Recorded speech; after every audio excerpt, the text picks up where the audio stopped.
Hello everyone, welcome to law learning school. आज के इस पर्टिकुलर सेशन में हम डिस्कस करेंगे national company law appellate tribunal के द्वारा निकाली गई लीगल वैकेंसी के बारे में। ठीक है, बात करें कि नंबर ऑफ पोस्ट कितनी है एंड नेम ऑफ पोस्ट क्या है, कि कौन सी पोस्ट के लिए आपको अप्लाई करना है। तो सबसे पहले आपका लॉ रिसर्च एसोसिएट की 20 वैकेंसीज निकली हैं, जो कि प्लेस ऑफ पोस्टिंग कहां पर रहेगा, तो प्रिंसिपल बेंच न्यू दिल्ली में रहेगा। And second post law research associate की है, क्योंकि 4 वैकेंसी निकली है, लेकिन चेन्नई बेंच, चेन्नई तमिलनाडु में प्लेस ऑफ पोस्टिंग रहने वाला है। ठीक है, तो जो भी स्टूडेंट यदि इसकी ऑफिशियल नोटिफिकेशन देखना चाहते हैं तो आपको क्रोम पर जाकर सिर्फ सर्च करना है, आपको national company law appellate tribunal. ठीक है, आप ऑफिशियल वेबसाइट पर पहुंच जाएंगे, जहां पर आप यदि होम पेज में है तो उसके बाद आप रिक्रूटमेंट वाले पोर्शन पर जाएंगे तो आपको देखने को मिलेगी ये पर्टिकुलर वैकेंसी की नोटिफिकेशन। ठीक है, जहां से आप जो है वो डाउनलोड कर सकते हैं। इसके अलावा यदि आप इस वैकेंसी की नोटिफिकेशन लेना चाहते हैं तो हमारे टेलीग्राम ग्रुप में भी मैं इसको शेयर कर दूंगी, वहां से भी आप जो है वो ले सकते हैं। टेलीग्राम ग्रुप का लिंक वीडियो के डिस्क्रिप्शन बॉक्स में दिया गया। अब बात करें कि पीरियड ऑफ अपॉइंटमेंट कितना रहने वाला है, तो 1 ईयर के लिए आपको अपॉइंट किया जाएगा, लेकिन यदि आपका बिहेवियर और आपका काम अच्छा रहता है तो इसको फर्दर एक्सटेंड किया जा सकता है 3 ईयर के लिए। ठीक है, और इसके अलावा कॉन्ट्रेक्चुअल बेसिस पर ये वैकेंसी निकली है, यानी कि आपको जॉब जो है वो कॉन्ट्रेक्चुअल बेस पर दी जाएगी। एज एंड नेशनलिटी की बात करें तो जो कैंडिडेट जो अप्लाई कर रहे हैं उनकी 30 ईयर एज से ज्यादा एज जो है वो नहीं होनी चाहिए। ठीक है, 30 ईयर से कम होनी चाहिए। साथ ही साथ वो इंडिया का सिटीजन भी होना चाहिए। एलिजिबिलिटी क्राइटेरिया की बात करें तो चाहे किसी ने 5 ईयर एलएलबी करा है या 3 ईयर एलएलबी करा है आफ्टर +2, मतलब आफ्टर +2 3 ईयर की उसने ग्रेजुएशन करी है, उसके बाद एलएलबी में ठीक है एलएलबी करी है, या किसी ने 10+2 के बाद 5 ईयर एलएलबी करी है। ठीक है, तो उसमें उसके 50% मार्क्स से अब जो है उनके मार्क्स होने चाहिए, मिनिमम मार्क्स जो है 50% होने चाहिए। साथ ही साथ उन्होंने जिस भी कॉलेज या यूनिवर्सिटी से उन्होंने अपनी लॉ की डिग्री करी है वो बार काउंसिल ऑफ इंडिया के द्वारा रिकॉग्नाइज होना चाहिए। साथ ही साथ एक कैंडिडेट जिसने अपनी लॉ कंप्लीट कर ली है वो as an advocate state bar council में जो है वो रजिस्टर्ड होना चाहिए। ठीक है, यानी कि एनरोलमेंट उसने करवा लिया हो।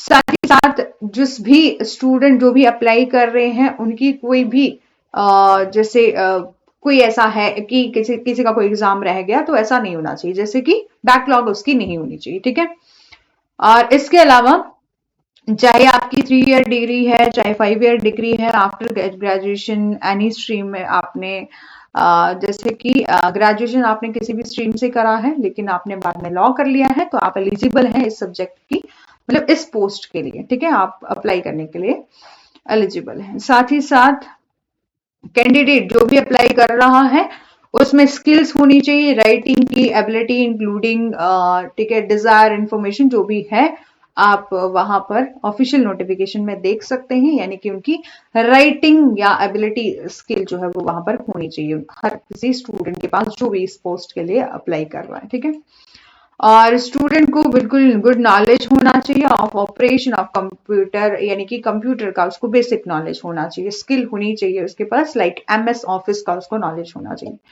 ठीक है, और पर्टिकुलर उसको नॉलेज होना चाहिए ऑफ कंपनी लॉ का। ठीक है, और कंपटीशन लॉ का भी नॉलेज होना चाहिए। और लीव कितनी मिलेगी, यदि आपको जॉब मिल जाती है ये तो 1 साल में आपको 12 डेज जो है मतलब 12 डेज की लीव जो है वो दी जा सकती है। और ड्यूटी आवर कितना रहेगा, तो it is full time job है, तो यहाँ पर जो है वो नॉर्मल ड्यूटी जितनी होती है ऑफिस में उतना ही आपको उतना ही आपका वर्किंग आवर जो है वो रहेंगे, ड्यूटी आवर जो रहेगा। अब बात करें कि आपको सैलरी कितनी मिलेगी, तो 60,000 पर मंथ जो है वो मिलेगी। ठीक है,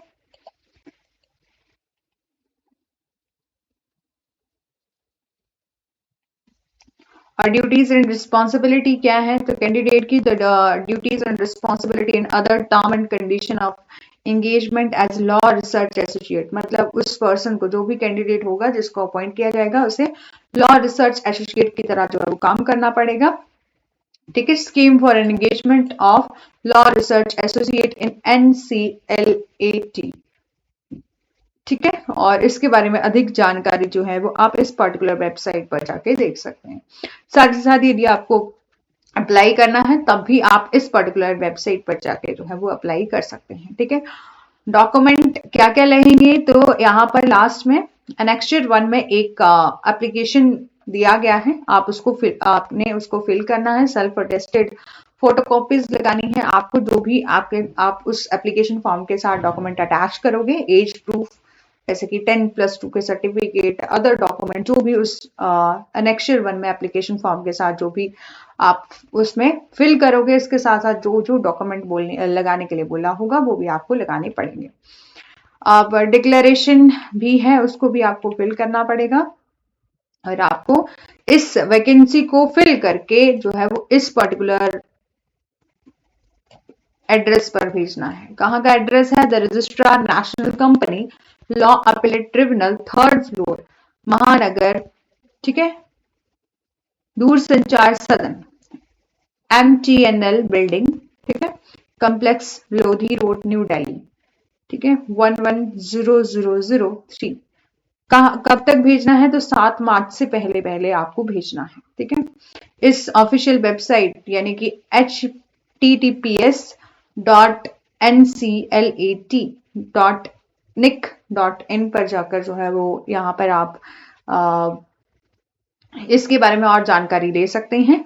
और माफी चाहेंगे यदि मैंने गलती से बोल दिया होगा कि यदि आपको अप्लाई करना है तो इस ऑफिशियल वेबसाइट पर कर सकते हैं, नहीं, ये ऑफलाइन फॉर्म है और आपको डायरेक्ट इस एड्रेस पर ये फॉर्म जो है वो फिल करके भेजना है।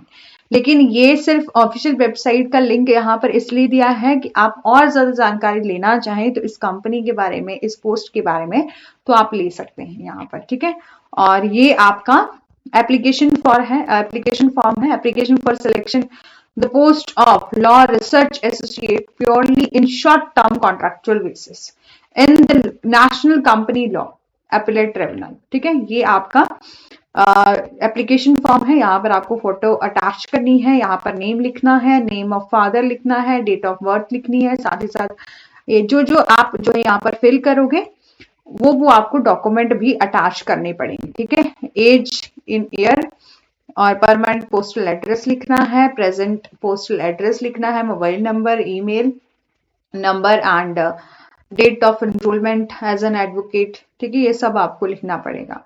कौन से लॉ स्कूल से आपने जो है वो LLB करा है, name and place of law school आपको लिखना पड़ेगा, ईयर ऑफ पासिंग लिखना पड़ेगा, कितने परसेंटेज आपको आए थे वो लिखना पड़ेगा, स्पेशलाइजेशन इफ एनी, यदि आपकी कोई स्पेशलाइजेशन है तो वो भी आपको यहाँ पर लिखना पड़ेगा, प्रेजेंट एम्प्लॉयर और इफ एनी और एक्सपीरियंस है तो वो भी आप लिख सकते हैं।